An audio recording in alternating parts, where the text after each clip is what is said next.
Not long ago, I started playing House Flipper 2 to be exact.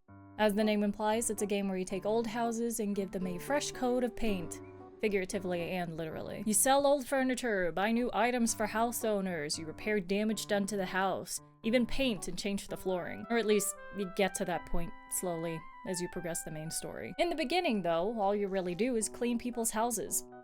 And as boring as that may sound, it's actually really fun. Satisfying might be a better word for it, like placing the last piece of a puzzle. Only this is the very first step before you get to the point of the game, which is the actual house flipping. With the amount of houses I've cleaned lately though, one question keeps re-entering my mind. Why is it that cleaning is seen as such a frustrating or boring task in real life? But in a video game setting, it's not so bad, maybe even fun. And it stretches way past the realm of cleaning. Everyday simulators are vastly common and popular these days. Simulations where you power wash things in places, simulations where you brew various kinds of beer, simulations where you drive a truck through Europe. What is it that's so fascinating about what may normally be considered the mundane when done in the realm of video games? While exploring this, I'll mainly stick to house flipper examples, as that is my current experience, but I do believe that this applies to any and all video games where what may normally be seen as boring or tedious is made fun. The very first reason that comes to mind is the fact that it's made easier. Let's say you have to clean the floors, there's stains everywhere from who knows what. In real life, you'd have to get a bucket of water, get some sort of cleaning solution, then dunk your rag or mop or whatever into it, maybe get some splashback onto your clothes, put in all your elbow grease to try and make sure there's not a trace of that stain left. In House Flipper, you just switch to the universal cleaning tool, go over it once, and you're done. Nice. That's not to say all games are like this. Some are very in-depth and make you go through all the necessary steps. Even those games are made easier, though, in the way that the solution is just a few key presses away. There's usually tutorials guiding you through it. It's streamlined in a way to make it easy for even players with no experience to understand. It's generally faster than it would be in real life. But something being made easier doesn't automatically make it fun, so what else is there? Well, satisfaction. There's something about putting in the work to reap the rewards and feeling like you deserved it. Like when playing online games, I think most players feel more fulfilled winning after a challenging match than they would playing against a team that barely fought back. At least that's what it's like for me. The time and effort spent cleaning and renovating a house has amounted to something. While also not taking you months or years like it could in real life, it probably only took you a few hours at most. Not so long that it's a massive time sink, but also not so quick that there's no challenge. It's a game, after all. The reward has to be worth the effort, sure, but the effort also has to be worth the reward. If it's too easy, it's boring. If it's too hard, I mean, I played Elden Ring. I can't say if it's... Satisfaction also comes in small bursts, not just at the very end of a job, at least in House Flipper. As mentioned earlier, when cleaning a stain, you just see it magically vanish before your eyes without much trouble. Selling all the old furniture in a room takes mere seconds, giving you a clean slate to work with. I love that stuff. It's so good. The biggest source of satisfaction is at the very end of a job though, when you get the before and after pictures. PowerWash Sim does a similar thing here, showing you a quick time lapse of what you did. Your hours of work compressed into mere seconds. You immediately see the difference that your somewhat hard work led to, and that feeling is addicting. If you could do it again, and you can, with minimal effort, but still enough effort to make it feel like you really put in the work here and not a computer, you would.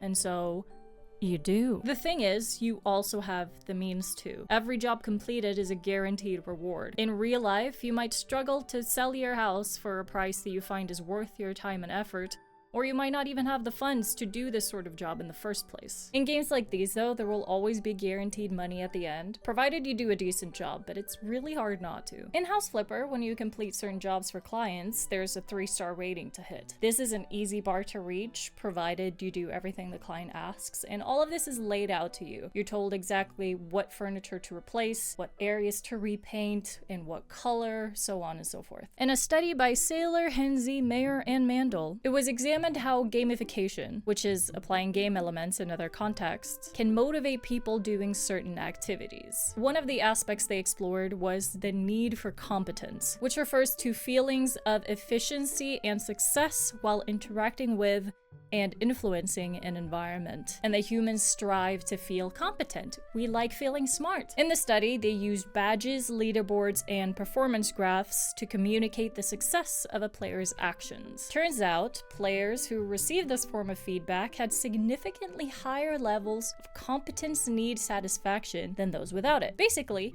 people enjoy feeling like they've done a good job. There's no leaderboard in House Flipper 2, but the feedback you get is the direct comparison of how pretty you made the house look in the end versus what it looked like in the beginning, the amount of money you earn, and in the story mode, there's the aforementioned 3-star rating. You don't have this rating when flipping a house from the ground up, but even this is very straightforward. You can embrace the most hideous decor ever, but so long as all the trash is gone and the walls have a fresh coat of paint, and I guess there's some new furniture, you will get money out of it. Easy. There's not commonly a fail state in these sort of games that you can't come back from unless you consciously try to fail, and even then you can just start a new save file, begin anew. In real life, things obviously aren't so simple. If you fail, and you very much can, there's money lost that you will struggle to get back. There's time lost that you will never get back, unless you have a time machine. I think this is a big part of why we're so okay with experiencing more mundane things in video games, because we're always guaranteed to get something out of it. We can try something new without worrying about spending too much time and money on it, and thus we don't really have to worry about anything but enjoying the experience, which is what games are for. Let's say there's a game called Office Simulator. I don't know if a game like this already exists. This is just me making stuff up. Your job is to transcribe audio files into text to make it a task that works in a video game setting. I don't know. To not make it too repetitive, you sometimes get up from your desk to print out these texts and put them in color-coded binders. As the day progresses, you watch your bookshelf satisfyingly fill up. Maybe sometimes you get up to get some coffee to replenish a concentration bar or something. In real life, a standard office workday is around 8 hours long. Doing this task for 8 hours, 5 days a week, you'd probably get bored of it pretty fast. In a game though, you'd probably do this for no more than maybe 30 minutes to an hour, and at the end of each shift, you would get a pretty solid pay for it. Enough to spruce up your cubicle as you progress through the game, going from boring and clinical to that of a happy and successful employee. I built this up in House Flipper, by the way. In real life, if you could make good money working 1-hour shifts at this office job that doesn't really have much in terms of fail states, you'd probably be more than happy to try it. I play House Flipper because I love interior design. If I could afford to buy and flip houses like this in real life, if I had the time and skills to do it, I definitely would. If someone told me, here, decorate this house however you'd like, and I 100% guarantee you'll make tens of thousands of dollars after you're done, I'd easily do it. If I could be paid top dollar to clean someone's house, a task that in House Flipper takes maybe half an hour at most, I'd do it if it was as easy as it is in the game. Just whip out a bag and magically transfer piles of trash into it. You don't have to touch anything gross. You don't have to struggle to fold cardboard boxes. You don't have to deal with any nasty smells. But that's not real life.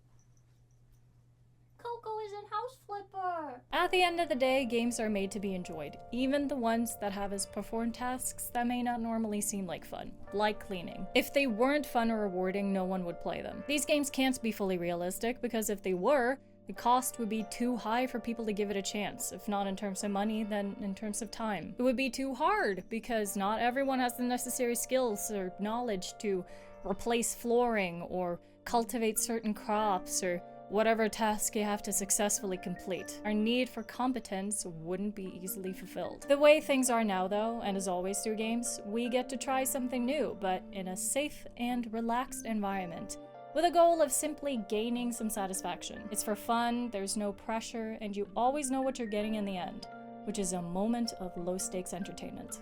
Thank you for watching. Like and subscribe, by the way. I forget that YouTube likes it when you say that, so